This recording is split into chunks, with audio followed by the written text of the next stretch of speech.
Aden dari Tasik gitu ngarantau gitu nganyang.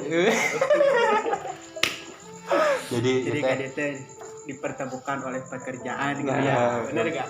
Jadi persatukan, Saling kenal gitu. Baheula Kita mau menceritain apa ini teh? jadi tujuan kita podcast ieu teh nyaritakeun masalah tentang mistis pengalaman di ieu si Alif, si Aden. Nah, bisnis can apa ieu teh arurang teh bisi pajarkeun ke salembur henteu urang teh ieu teh tiluan ieu teh bisa dibilang beda lembur anu ngarantau di hiji kota. Nah, enak di mana nih? Abi di Tasik sih, tapi asli mah di Bogor gitu. Bogor. Cuman kalau saya di Bandung. Nah, itu Di rumah. Bandung. Orang Walanda gitu. Nah, jadi ayeuna nu jadi podcast ayeuna teh urang nyaritakeun masalah mistis anu di kealaman ku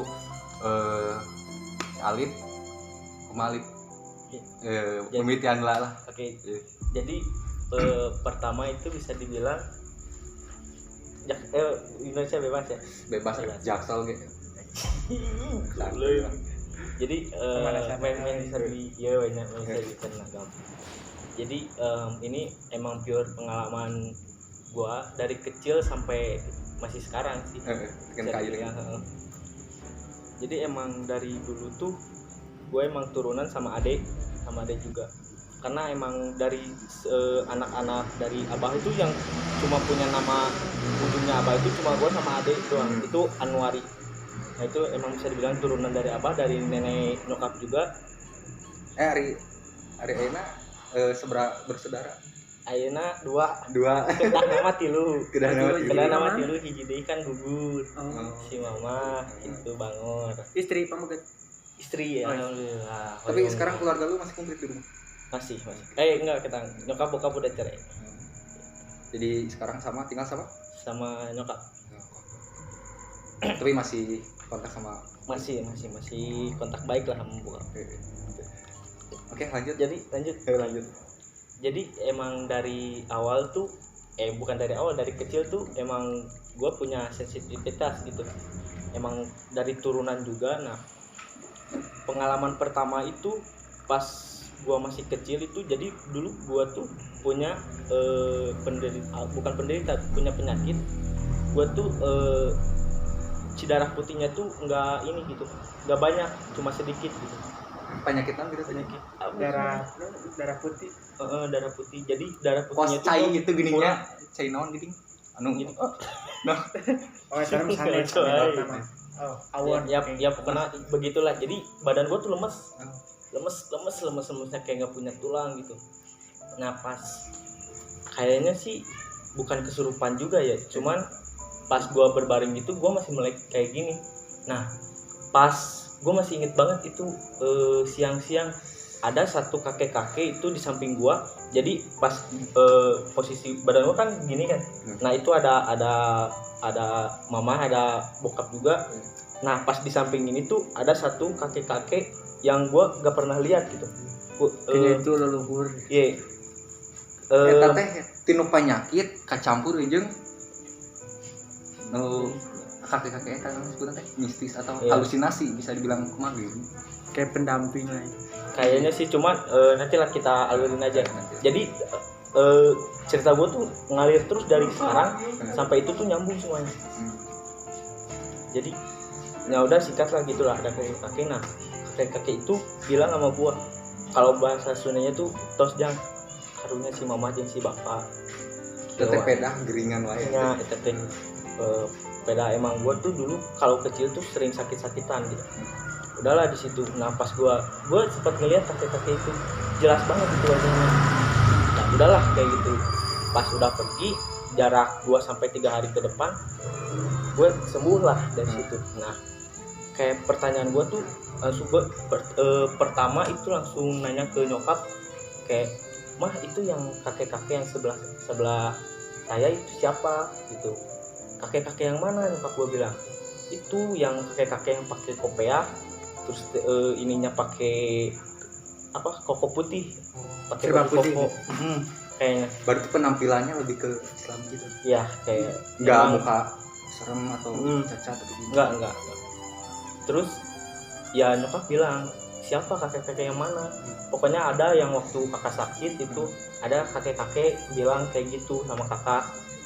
Nah terus pas banget itu foto si kakek-kakek itu kan dipajang di ruang tamunya tetangga, bukan tetangga, saudara.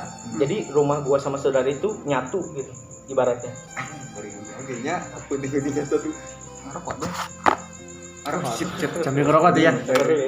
Sambil ngerokok biar enak. Jadi, Kita sekar. kalau udah mulai iklan jadi slow nggak akan sekian. Keluh kesah. Lanjut ya. Jadi nah pas gua main ke rumah saudara itu gua lihat ada satu foto kakek-kakek sama persis sama yang gua lihat itu pas waktu gua masih sakit. Gua tanya kan karena gua nggak tahu kakek gua siapa, gua cuma tahu nenek gua aja yang masih ada gitu. Oke. Nah pas gua tanya sama nyokap kan, bukan nyokap, sama bibi. Pertama gua tanya, Adanya dari bibi. ya adanya dari nyokap gua, Bi ini foto siapa, gua bilang gitu. Oh itu Abah Anwar katanya. Oh Abah Anwar. Terus kemana sekarang, gua nanya kan kemana sekarang, kok kakak nggak pernah lihat gitu. Masa kecil gua nggak pernah lihat kakek dia gitu. Nah si bibi gua tuh langsung jawab gini, emang lihat dari mana, langsung jawab gitu. Padahal kakek gue itu jauh sebelum anak kakak dari bokap gue pertama itu ngelahirin, nggak pernah ada semua cucunya nggak pernah ada yang lihat kakek Jadi gue dari dia lahir itu memang udah gak ada. iya Berarti dari keluarga lo cuma lo aja yang lihat Iya. sekarang. benar. Jadi Itu bentar dulu. Itu tuh meninggal secara penyakit sih. penyakit. Iya, jadi katanya tuh dulu Jadi bukan meninggal karena menghilang atau bukan. tidak. Jadi kata nyokap sih dulu kakek gue tuh pernah ada bolong di sini katanya ditembak. Dan kompilasi Ditembak apa, penyakit polisi? juga Ditembak. nggak tahu juga sih, kurang tahu nih kayaknya gue. Dan sekarang hadir di hidup lo. Kayak sekarang ya ini kanan kiri penamping gue lah umur. Nah terus jadi lanjut ya sambungin tadi, bibi gue tuh langsung ngomong begini, karena dari cucu pertamanya pun nggak pernah ada yang tahu, nggak pernah ada yang lihat kakek itu. Berarti cuman kakak doang yang lihat. Jadi kayak apa sih? Waduh, sebutnya anjing, tuh? ini. Kayak apa? Pertamanya pun nggak pernah ada yang lihat gitu kakek Abah Anwar, kalau kita sebutnya Abah Anwar ya. Dan langsung gua tanya ke nyokap, mah emang kakek ini kemana, meninggal? Iya katanya Meninggalnya secara baik bukan ya, secara baik katanya. Kan kalau zaman dulu kan meninggal tuh ada yang meninggal secara apa maksudnya? Secara normal, ada yang meninggal secara tidak wajar. Ibaratnya kayak kerajaan dulu nih film yang Jadi awal mula gua nggak bisa lihat kayak gitu tuh awalnya dari situ. Nah udah Itu posisinya lo masih sakit. nggak, udah sehat Oh, itu. udah sehat. Gua udah nanya juga kan. Nah udah singkat cerita lah di situ. Gua masuk SD kelas 1, kelas 2 itu gua nggak ngalamin apapun. Nah normal-normal. ya normal. Nah pas gua masuk kelas 3 itu gua udah 3 SD. Oh, itu. SD. Gue udah diajak sama nenek gue itu ke kampungnya di Cicalengka, itu kampungnya. Jadi tiap kalau nggak 2 minggu sekali itu sebulan sekali kita ke sana gitu buat nengok rumahnya nenek gue. Enggak, masih ada pada waktu itu. Kalau meninggalnya itu baru sebulan. Tapi nenek lu masih ada. Udah baru banget meninggal. Bulan kemarin kalau nggak salah. Nah, itu nanti ada story nenek gue itu. Nanti gue ceritain. Pokoknya dari kecil sampai sekarang hidup gue ya 80% itu mistis banget. Kayak yang waktu kita kerja juga kan kita pernah ngalamin juga kan, yang di kafe teh. Oh iya. Nanti kita Sering ceritain. ngalamin Nanti kita cerita. Udahlah semenjak kelas 3 nah. Jadi pas pernah sekali aku pergi. Kayak gimana? Dan ya singkat cerita kita ke Cicalengka lah, itu ada saudara, ada ponakan, pokoknya semuanya dari anak-anaknya nenek gue itu ke sana lah. Jadi di rumahnya tuh tengah-tengah sawah.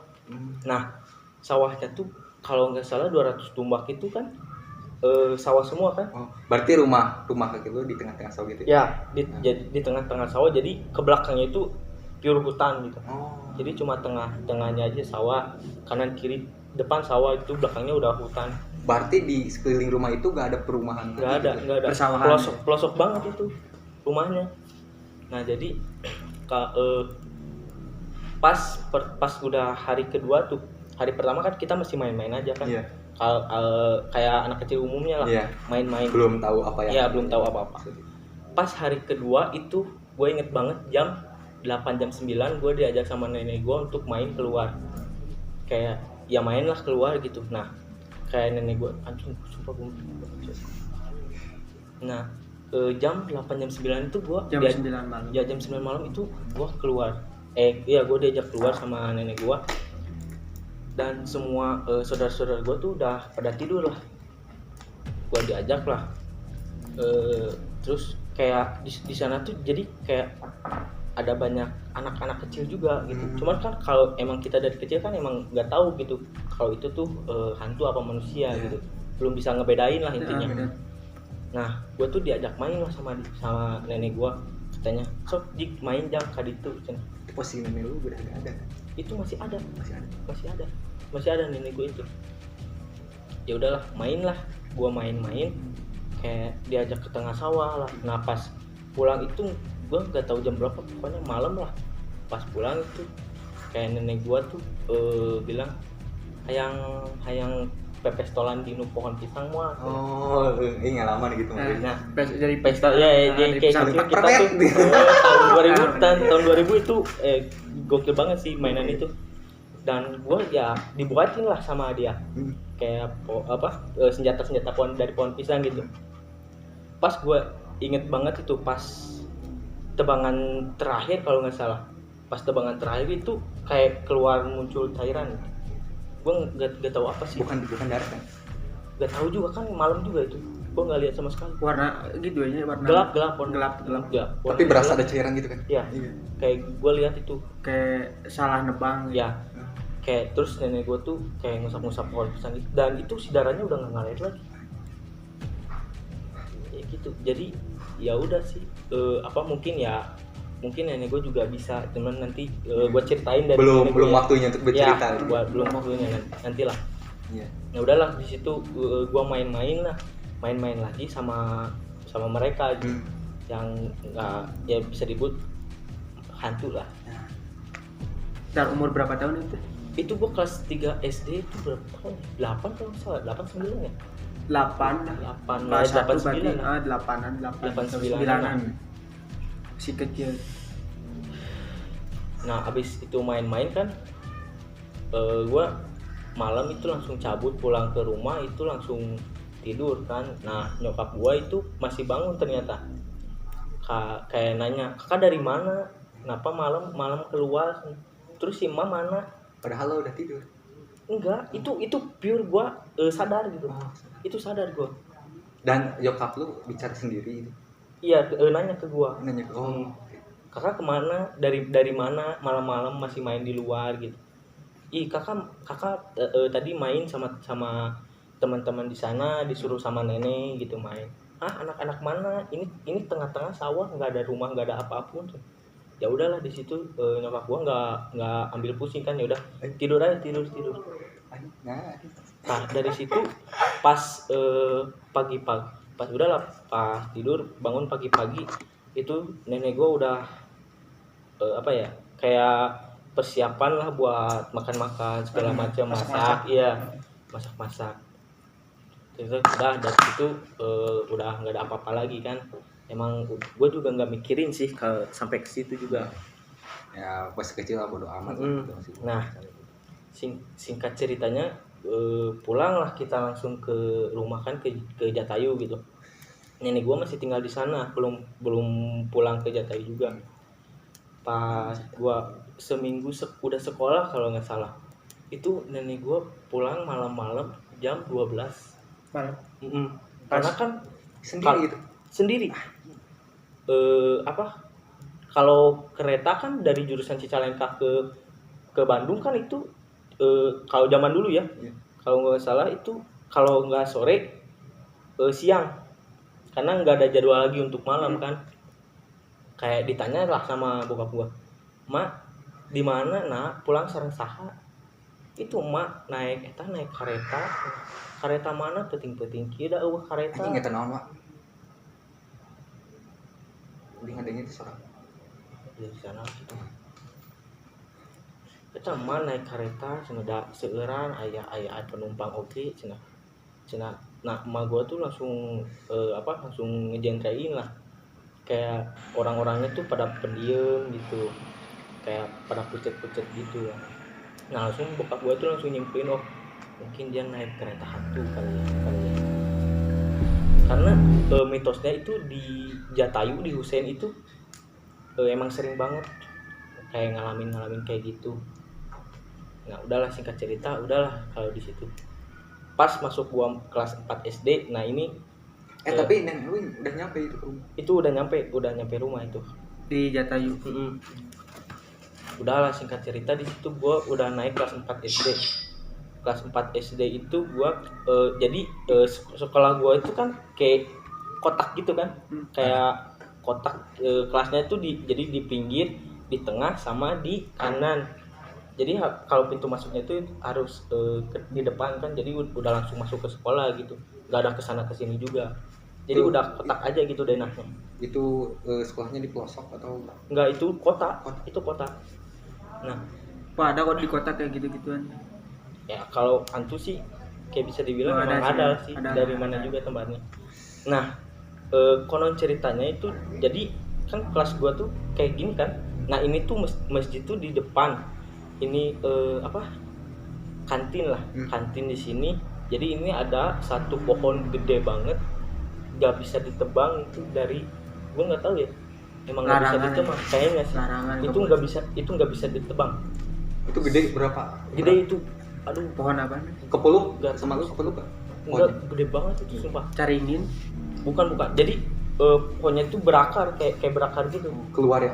Kayak keluar gitu. Nah Kayaknya udah puluhan tahun atau ratusan kayaknya tahun. sih, kayaknya dari gua kelas 1 SD itu udah ada deh. Nah jadi kayak konon katanya kalau pohon itu ditebang itu akan maksudnya kerasukan masalah. Oh. Nah ada satu tempat di sekolah gua itu yang dianterin kelas, itu kelas yang paling ujung dekat Sanggar Pramuka. Itu di situ wah sumpah creepy parah sih. Jadi pernah suatu ketika pas itu upacara ya, kalau upacara pas udah beres masuk semuanya. Jadi kan biasanya kalau Senin upacara itu tiap setelah upacara kita biasa ada pengajian. Iya. Nah ini karena kondisinya hujan dan gak memungkinkan, kita ngajinya di kelas masing-masing. Jadi kayak ada speaker suaranya lah, jadi gitu. Nah jadi di kelas itu tuh kalau nggak salah kelas apa ya, D kalau nggak salah, D iya benar, kelas D itu di ujung dekat Sanggar Pramuka.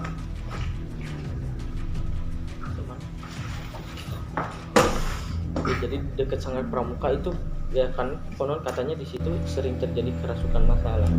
Nah kealaman juga sama gua itu